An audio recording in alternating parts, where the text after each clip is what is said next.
Cara mengaktifkan atau menonaktifkan efek suara getar pada talkback. Buat yang belum tahu aja ya. Yang pertama, masuk ke pengaturan talkback atau setelan talkback. Kemudian klik suara dan getaran.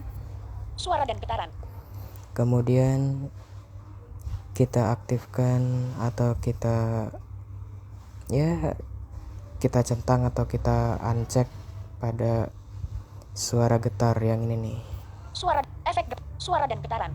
Efek getar nonaktif. Nah, itu efek getar. Silakan mau diaktifin atau mau dinyalain, sesuaikan dengan keinginan masing-masing. Selamat mencoba.